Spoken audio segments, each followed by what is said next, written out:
La verdad es que las cosas me van saliendo sin pensar y generalmente es de todas las posibilidades que hay la que me parece más absurda. La primera novela en la que aparece este personaje la escribí, yo vivía en Nueva York, entonces llevaba años viviendo en Nueva York, hice un viaje a Barcelona para ver a mi familia y era un verano del año, debía ser el año 77, justo en el momento en que la transición, la muerte de Franco, las libertades había explotado. Entonces yo no reconocía una ciudad que había dejado todavía como una ciudad muy seria y muy formal y muy bien guardada, y se había convertido en una ciudad enloquecida. Era verano, hacía calor, las calles estaban llenas de música, la gente bailaba por las calles. Y bueno, ya está, me llevé esta impresión, volví a Nueva York, volví a mi casa, y pensé, fíjate, yo pensaba que Nueva York era un manicomio y que Barcelona era la sensatez, y ahora resulta que es al revés. Y entonces se me ocurrió esta historia de un personaje que vive en un manicomio, pero que cuando sale se encuentra con una ciudad que es más manicomial que el manicomio de donde viene, y que los demás están más locos que él. Y así salió, sin pensarlo demasiado, ¿eh? Esto lo pensé casi mientras lo iba escribiendo.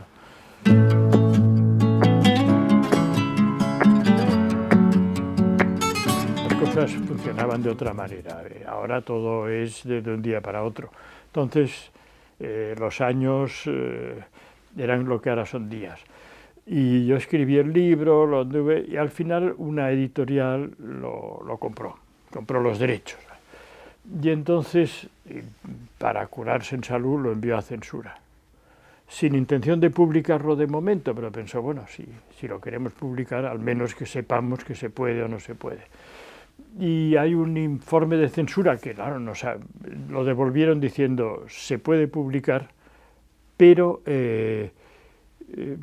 ha de cambiar el título, porque originalmente se llamaba Los soldados de Cataluña, que es una canción infantil que dice quisiera ser tan alto como la luna para ver los soldados de Cataluña, porque era una visión sobre la Cataluña, pero él entendió que los soldados de Cataluña era un llamamiento separatista y no sé qué, dijo esto no puede ser.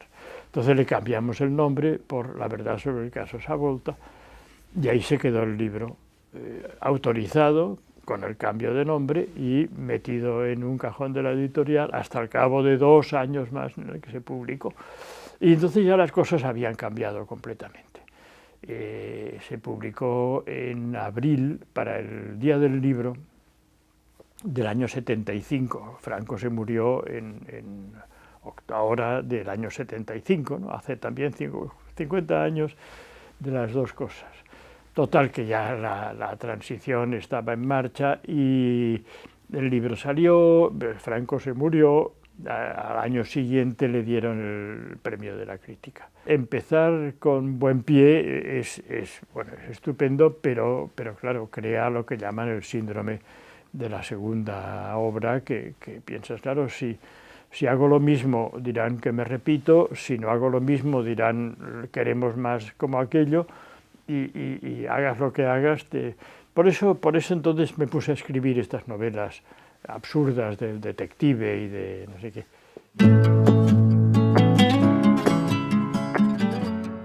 Yo había terminado la primera novela 4 años antes de que se publicara, con lo cual había tenido mucho tiempo para pensar en la segunda novela, y la segunda novela quería ser un poco como el caso Savolta, un fresco histórico, y me había documentado, había hecho de todo. Y la tenía pues más o menos esbozada, iba empezando, tenía cosas escritas. Y entonces vino este éxito, premios y cosas, y ahí me quedé un poco paralizado por lo que te he dicho antes.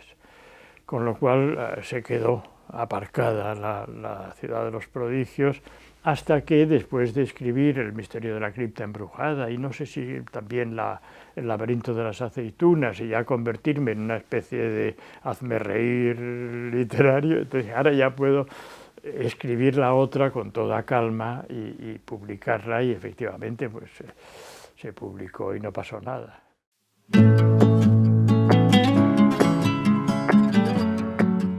Bueno, mira, el humor, a ver, el humor no lo puedo evitar. He nacido con esta especie, me dan risa las cosas. Pero ya el humor literario, que es otra cuestión, ¿no? Porque hay gente que tiene mucha gracia y que se divierte mucho y es muy simpática y luego escribe novelas de humor y le salen muy mal. Y viceversa, hay gente que escribe novelas de humor y eso, y luego son muy serios y más bien aburridos. Bueno, pues a mí me interesaba mucho el género del humor literario, que tiene muy ilustres antecedentes, pero que en España, cuando yo empecé a escribir, estaba un poquito un poco olvidado, considerado un género menor. El humor se había dejado un poco en manos de unos humoristas populares, un poquito chabacanos, y yo pensaba, hay que reivindicar el humor serio, ¿no? El humor hecho con tanta seriedad como si escribiera sonetos, ¿no? Yo había leído mucha literatura de humor. Literatura de humor de calidad. Por ejemplo, el siglo XVIII es un siglo literariamente olvidado, pero un siglo que tiene mucho sentido del humor. Y de un humor siempre escrito por moralistas, por filósofos, por gente que utiliza la parodia o esto para hablar de temas muy serios, ¿no? Voltaire, Swift, en fin. Y bueno, yo era un discípulo de esto y empecé a escribir humor y fue muy bien recibido, claro, porque era una cosa que estaba faltando. El humor había desaparecido de la novela en España, pero había sobrevivido en el teatro. Siempre ha habido mucho teatro, había mucho teatro de humor entonces, había mucha comedia. Miura, Alfonso Paso, ahora no me acuerdo, de Llopis, Tono, había muchos autores teatrales de comedia, que eran unas comedias muy bien hechas. En el cine también había cine de humor, pero en la literatura no, porque parecía que era algo indigno, sin tener en cuenta que ahí estaba la picaresca y el Quijote, ¿no? Pero bueno, total, que me embarqué en esa, como me daba todo igual, me metí en eso y encontré una complicidad en el público que se ha mantenido. Tengo unos lectores bastante numerosos, no cifras astronómicas, es decir, yo sé que tengo un techo de lectores, alto, pero tengo un techo. No comparable al que tienen otros que lo rebasan con mucho, ¿no? Otro tipo de novela.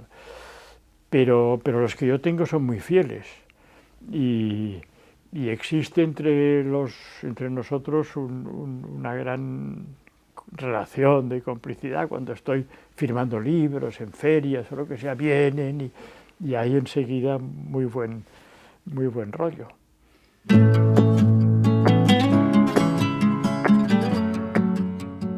Generacionalmente estoy muy influido por la literatura del absurdo. Kafka, por supuesto, es un referente. A mí siempre me ha parecido un autor de humor negro, macabro, lo que sea, y él mismo se consideraba un autor de humor, y en sus cartas y en sus diarios dice: he leído un cuento a unos amigos y nos hemos reído mucho, porque a aquello les parece muy divertido, muy absurdo, y lo es, claro, un señor que se convierte en en un escarabajo que sale por allí y su padre le quiere pegar. Pues todo esto es un poquito, por ejemplo, a Kafka le gustaba mucho el cine de humor de Chaplin y de Buster Keaton. Iba y lo comenta en sus diarios, ¿no? Eso era lo que influía a mi generación. Los anteriores escritores, los que podían ser mis maestros, eran gente con mucho sentido del humor personal, pero muy serios a la hora de escribir. Juan Benet, García Hortelano, pero en cambio era gente muy divertida. Y yo en cambio salí muy serio, pero en cambio muy absurdo a la hora de escribir. ¿Cómo escribir novelas? Sí, yo quería escribir ficción, lo que me gustaba era la novela. Y claro, yo leía a los grandes escritores de novela y pensaba, claro, yo esto no lo puedo hacer, esto es Balzac, Tolstoy, Dostoyevsky, fíjate que... o bien unos escritores españoles todavía muy encarcarados, todavía muy con el peso de la gran literatura del siglo XIX, del drama costumbrista, y de repente me encontré a Pío Baroja, que era justo lo que yo quería hacer. Rápido, limpio, claro, movido, literatura, memorias de un hombre de acción, que están todo el rato pegándose, luchando, yendo de un sitio para otro, unos diálogos muy precipitados, pero al mismo tiempo con una eficacia léxica y narrativa incomparable. Y entonces pensé, bueno, ya por fin he visto lo que quiero hacer. Me influyó mucho también, y es una lectura contemporánea, Hemingway. Pero claro, Hemingway entonces yo lo leía en traducción y la traducción era un poquito irregular. En cambio, Pío Baroja no, ahí era tal cual.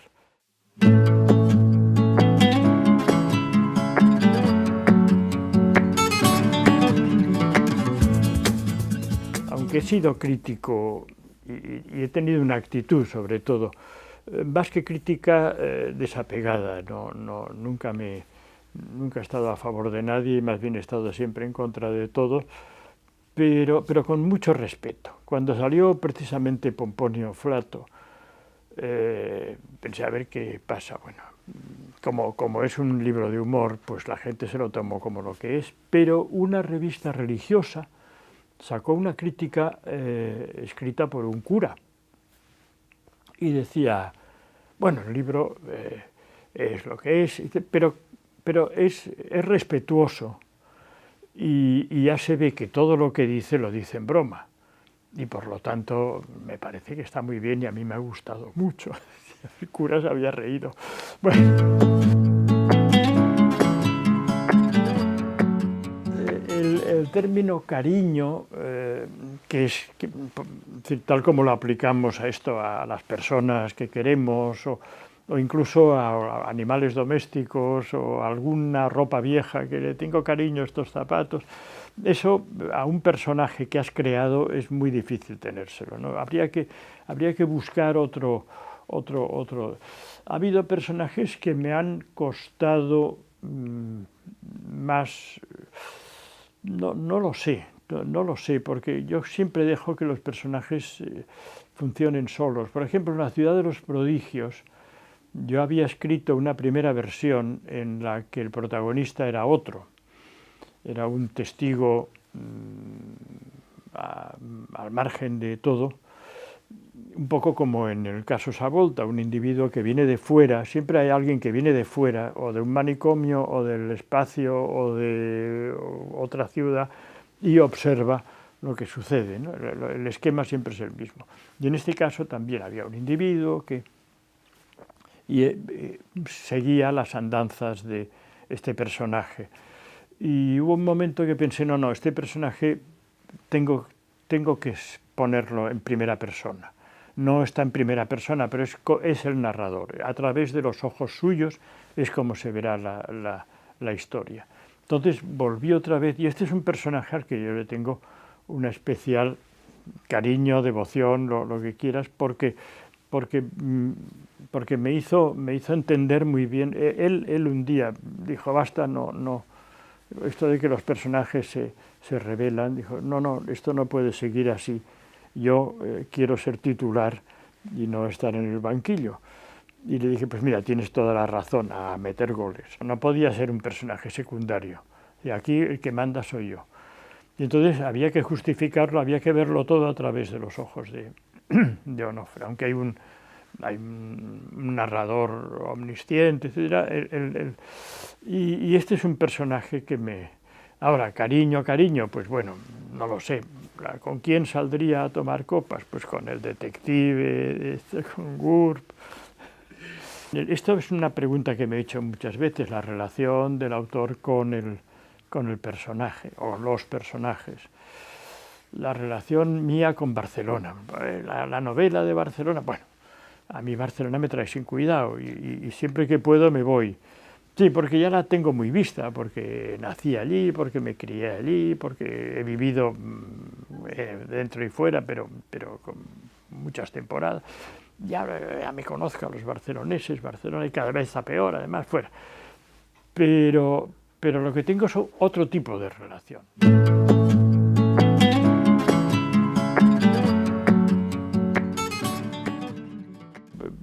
Yo soy un bocazas y cuando me ponen a hablar, pues digo lo primero que se me ocurre. Y allí que se estaba hablando de la importancia, de la... O sea, bueno, pues, ¿qué es esto, no? En cambio, sí creo que no que haya que decir a los chicos y a las chicas que han de leer, ahora ellos ya se espabilarán. Lo que creo que hay que decirles es que hay libros buenos y libros malos y que los libros no necesariamente tienen que ser divertidos, no tienen que ser de terror para que sean buenos, no tienen que leerse de un tirón, a veces cuestan mucho, que la literatura es una cosa muy seria y que bueno, te puedes divertir, pero que hay algo más. Y eso es lo que no se hace ahora en las escuelas. En la escuela hay que dar libros serios, claro, si en la clase de matemáticas no se pueden hacer sudokus, has de enseñar una cosa árida, y bueno, y ahí está, y nadie va a decir, te vas a divertir mucho en la clase de matemáticas, no, seguramente no te vas a divertir nada. Algunos estará entusiasmado, pero la mayoría, pero bueno, hay que pasar por ahí porque esa es la enseñanza, ¿no? Yo tuve la fortuna de leerlo en lo que era preuniversitario. Yo tenía entonces pues 16 años y realmente me gustó mucho y lo disfruté muchísimo. Pero también hay que decir que yo no soy quizá representativo, porque claro, yo era particularmente sensible y estaba muy predispuesto a una frase bien construida, porque como intentaba escribir, cuando veía los párrafos de Cervantes que son transparentes, y pues me quedaba con la boca abierta. Pero la historia también me interesó, desde luego no antes de los 16, 17 años, porque entonces se crea una mala relación con el Quijote que ya no se recupera en toda la vida, ¿no? Porque es un libro pesado, porque es un libro que la parte que tiene de graciosa no lo es mucho. Un señor que se cae por el suelo y le pegan palos, eso tiene una gracia relativa, es un tipo de humor. Pero el humor del Quijote es otro, es la mirada que tiene sobre el mundo, y esto hasta una edad y luego hay que releerlo pues cuando uno ya es un poquito mayor. Y entonces ves lo que es la mirada de Cervantes sobre el mundo, y este hombre que va andando y encontrando gente. Esto es muy bonito. Es un libro de que siempre vuelvo al Quijote.